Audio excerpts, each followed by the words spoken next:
ঢাকা বিশ্ববিদ্যালয়, জাহাঙ্গীরনগর বিশ্ববিদ্যালয়, রাজশাহী বিশ্ববিদ্যালয়, চট্টগ্রাম বিশ্ববিদ্যালয়, এই কয়টিতে আমি যে সাজেশন দিয়েছিলাম এইভাবে টপিক ভিত্তিক সাজেশন, তা থেকে আলহামদুলিল্লাহ 80% উপরে এভারেজ, 80% উপরে সবগুলো ভার্সিটি এভারেজ করলে কমন এসেছিল। এবং তার প্রমাণ তোমরা তার ভিডিও আমার চ্যানেলে রয়েছে, তোমরা দেখে নিতে পারো এবং পরীক্ষায় আসা কোশ্চেন গুলো মিলাই নিতে পারো যে টপিক গুলো থেকে দিয়েছিলাম সেগুলো থেকে আসলে কিনা। তারও ধারাবাহিকতায় আমি তোমাদের জন্য ফিজিক্সের জিএসটির জন্য সাজেশন নিয়ে এসেছি এবং তোমরা যদি চাও কমেন্টে জানাবা। আমি পরবর্তীতে ম্যাথ, বায়োলজি এবং কেমিস্ট্রিরও এরকম টপিক ভিত্তিক সাজেশন নিয়ে আলোচনা করার চেষ্টা করবো এবং আশা করি সেগুলো থেকে 80%-এর উপরে কমন আসবে ইনশাআল্লাহ।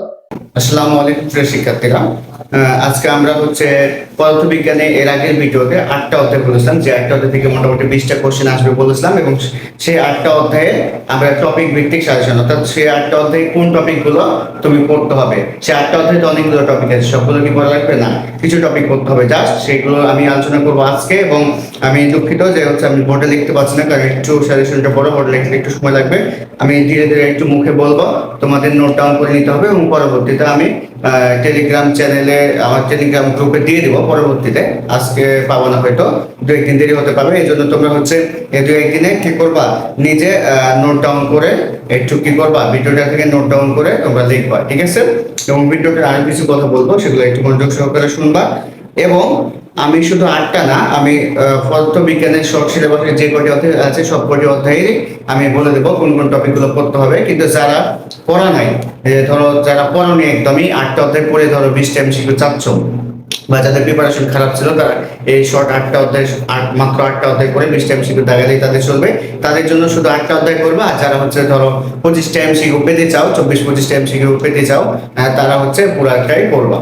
তো দেখো, আমি কথা না বাড়িয়ে আমি জিএসটি পদার্থবিজ্ঞান সেই সুপার সাজেশনে ভেক্টরে কোন কোন টপিক গুলো পড়তে হবে সেগুলো নিয়ে একটু আলোচনা করে দেখো।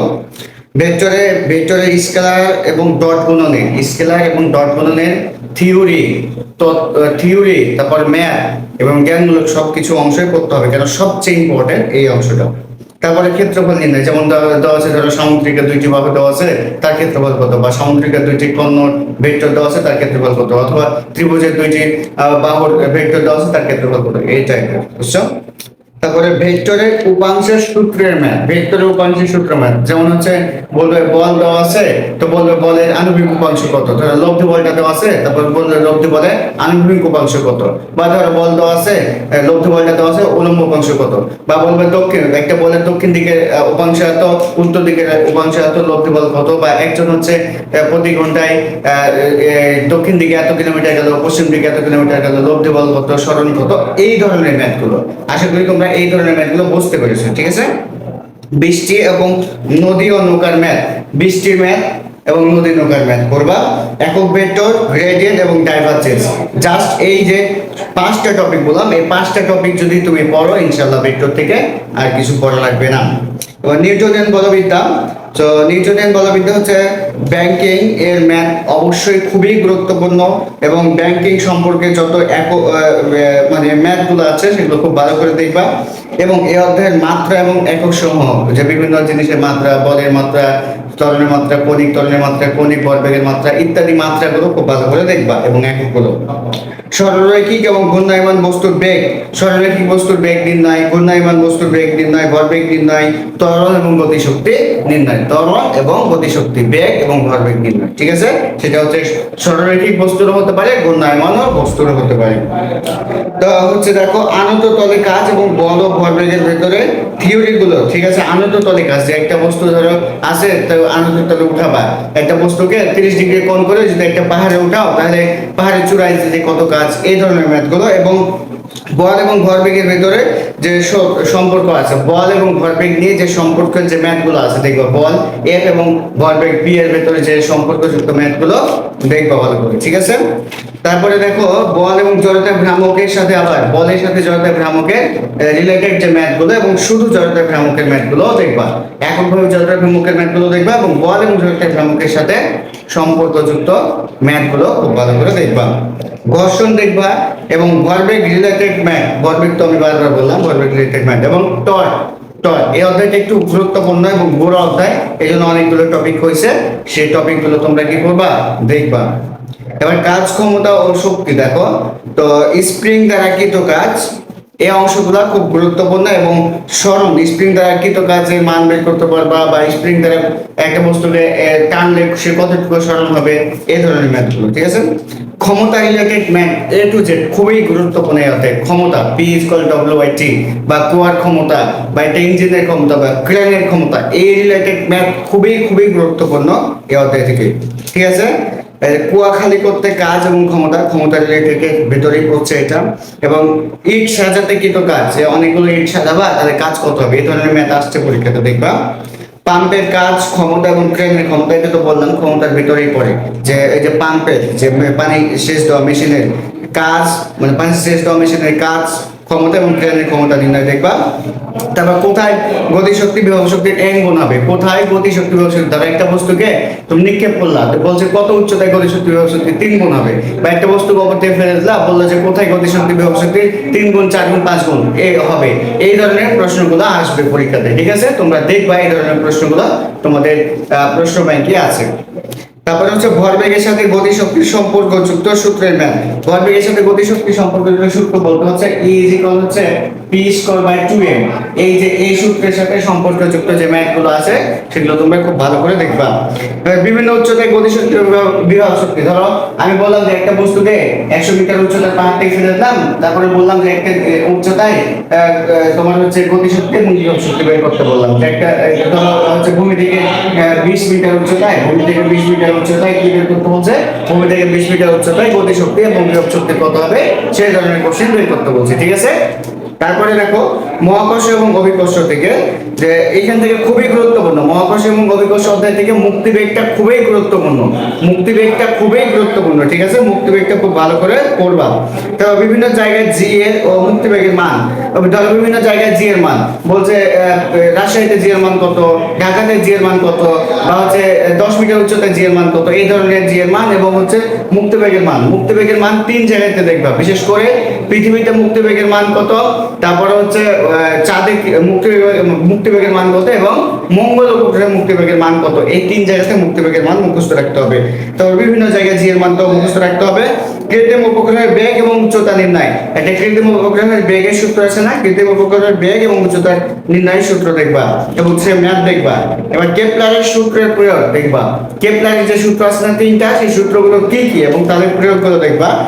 বিভিন্ন সত্য ওজন নির্ণয়, যে ধরো বলছে পৃথিবী থেকে তুমি 100 মিটার উচ্চতায় গেলে ওজন কত হবে তোমার, বা তোমার ধরো জি এর মানটা হচ্ছে 10% হ্রাস পেলে কোথাও, ধরো কোনো এক মেরুতে গেলে তারপরে জি এর মান হ্রাস পেয়ে গেছে, 10% হ্রাস পেয়েছে, তাহলে তোমার ওজন কত হারাবে। বা হচ্ছে তুমি এখান থেকে তোমাকে চাঁদে নিয়ে যাওয়া হলো, তাহলে তোমার ওজনের হ্রাস কত হবে। এইগুলোকে বোঝাচ্ছি যে বিভিন্ন শর্তে জি এর মান, ঠিক আছে, বিভিন্ন শর্তে জি এর মান। তারপর মহাকর্ষ প্রাবল্য এবং বল রিলেটেড ম্যাথ। মহাকর্ষ প্রাবল্য, এই যে আছে না, এবং মহাকর্ষ বল এই যে রিলেটেড যে ম্যাথগুলো আছে তোমরা সেগুলো ভালো করে দেখবা। এইটুকুই হচ্ছে তোমার মহাকর্ষ থেকে, এইটুকু করলে না। এবার হচ্ছে দেখো পর্যায়বৃত্ত গতি থেকে বলে, তো পর্যায়কাল related math A to Z, পর্যায়কাল related math অর্থাৎ এ টু জেড দেখবা। পর্যায়কাল সম্পর্কিত যতগুলো ম্যাথ আছে, পর্যায়কালের যতগুলো পর্যায়কাল রিলেটেড যতটুকু সূত্র রয়েছে, ঠিক আছে না, T=π√L/G, এর রিলেটেড যত ম্যাথ আছে খুব ভালো করে দেখবে। এখান থেকে একটা মনে হয় যে এবার দিয়ে দিবে 100%। সরল দোলকের ম্যাথ এ টু জেড, তুমি যদি শুধু পর্যায়বৃত্ত গতি থেকে পর্যায়কাল রিলেটেড ম্যাথ এবং সরল দোলক related math A to Z যা আছে সবই পড়ো, তাহলে না। তারপরেও আমি কিছু আরো 3টা টপিক বলেছি, সেগুলো একটু দেখতে পারো। সেটা হচ্ছে সরল সঞ্চিত গতির আদর্শ সমীকরণের প্রয়োগ, কম্পাঙ্ক নির্ণয়। এই অধ্যায় থেকে আরো দেখবা যে আদর্শ সমীকরণ, সরল সঞ্চিত গতির আদর্শ সমীকরণ থেকে কম্পাঙ্ক, কৌণিক বেগ, কৌণিক ত্বরণ ইত্যাদি নির্ণয়গুলো একটু দেখবা। তারপর ঘড়ির কাঁটার কৌণিক বেগ, মানে ঘড়ির কাঁটা হচ্ছে ওমেগা হচ্ছে 2π/T, এই যে এটাকে ব্যবহার করে কৌণিক বেগ, সময়ের কাঁটার কৌণিক বেগ, মানে সেকেন্ডে কাটে কৌণিক বেগ কত, তারপরে মিনিটে কাটে কৌণিক বেগ কত, ঘন্টায় কাটে কৌণিক বেগ কত, এগুলো ঠিক আছে। তারপরে দেখো আদর্শ গ্যাস ও গ্যাসের গতিতত্ত্ব, এখানে একটা অধ্যায় ছাড়া পড়েছে, সেটা হচ্ছে পদার্থের গাঠনিক ধর্ম, এটা কম ইম্পর্টেন্ট, এই জন্য এটা আমি পরে বলেছি। তারপরে হচ্ছে দেখো আদর্শ গ্যাস ও গ্যাসের গতিতত্ত্ব, এখানে হচ্ছে P1 V1 রিলেটেড যা আছে, P1 V1 ইকুয়াল হচ্ছে P2 V2, অর্থাৎ হচ্ছে তোমার হচ্ছে কি বয়েলের সূত্র রিলেটেড যতগুলো ম্যাথ আছে সেগুলো দেখবা। বিশেষ করে হচ্ছে বলবে যে একটা বুদবুদ পানির নিচে ধরো হচ্ছে যতটুকু ছিল উপরে আসার পরে তার আয়তন 3 গুণ হয়ে গেছে, তাহলে পানির গভীরতা মানে পুকুরটির গভীরতা কত, এই রিলেটেড ম্যাথ গুলো ঠিক আছে। সেটা আয়তনটা হতে পারে যে আয়তন নিচে ভি ছিল উপরে 3v হয়ে গেছে বা 3 গুণ হয়ে গেছে, নিচে ব্যাসার্ধ ছিল ধরো আর উপরে ব্যাসার্ধ 3r হয়ে গেছে, ব্যাসার্ধ দেওয়া আসতে পারে, আয়তন দেওয়া আসতে পারে, ক্ষেত্রফল দেওয়া আসতে পারে, সেটা হচ্ছে P1 V1 এর ভিতরেই পড়ে। তোমরা দেখবা যে এই বয়েলের সূত্র ব্যবহার করে এই যে গভীরতা নির্ণয়, পুকুরের গভীরতা নির্ণয় যে ম্যাথ গুলো আছে সেগুলো খুব ভালো করে তোমরা দেখবা ঠিক আছে। তারপর হচ্ছে P1 V1 বাই T1, তারপর হচ্ছে P1 V1 by T1 equal হচ্ছে কত হবে P2 V2 বাই হচ্ছে T2, এর রিলেটেড যে ম্যাথ আছে সেগুলো দেখবা ভালো করে। তারপর হচ্ছে দেখো গড় বেগ, তারপর হচ্ছে বর্গমূল গড় বেগ মানে হচ্ছে CAB মানে গড় বেগ, CRMS বেগ, খুব ভালো করে দেখবা গড় বেগ আর বর্গমূল গড় বেগ নির্ণয় দেখবা ঠিক আছে। গড় মুক্ত পথ নির্ণয় দেখবা, গড় মুক্ত পথ ঠিক আছে। গড় মুক্ত পথ যে তোমার বিভিন্ন সূত্র আছে না, ম্যাক্সওয়েলের সূত্র, বোলজম্যানের সূত্র, এটাতে গড় মুক্ত পথ রিলেটেড যে ম্যাথগুলো আছে সেগুলো ভালো করে দেখবা। তারপরে গ্যাসের গতি শক্তি নির্ণয় ঠিক আছে। তারপরে দেখবা যে গ্যাসের গতি শক্তি নির্ণয় ইকে, গ্যাসের গতি শক্তি ইকে ইকুয়াল হচ্ছে 3/2 বাই F/2 nRT, এই সূত্র দিয়ে গ্যাসের গতি শক্তি নির্ণয় যেগুলো আছে না সেগুলো খুব ভালো করে দেখবা।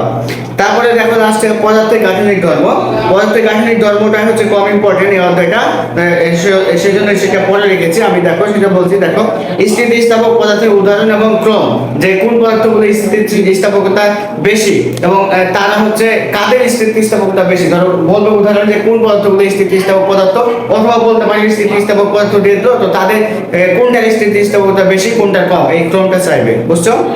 সান্দ্রতার বিষয় নিউটনের যে সূত্র, সান্দ্রতার বিষয় যে নিউটনের সূত্র F ইকুয়াল হচ্ছে এটা টু dv বাই dy, এটা এ dv বাই dy ঠিক আছে। এই সূত্রের ম্যাথ গুলো তোমরা দেখবা ভালো করে ঠিক আছে। তারপরে হচ্ছে দেখো বায়ুর বুদবুদ এবং সাবানের ফেনার দ্বারা কৃত কাজ, পৃষ্ঠ টান এবং চাপ, বায়ুর বুদবুদ এবং সাবানের ফেনার দ্বারা কৃত কাজের সমীকরণ আছে দেখবা, এবং পৃষ্ঠ টানের সমীকরণ আছে দেখবা, এবং চাপের সমীকরণ আছে দেখবা।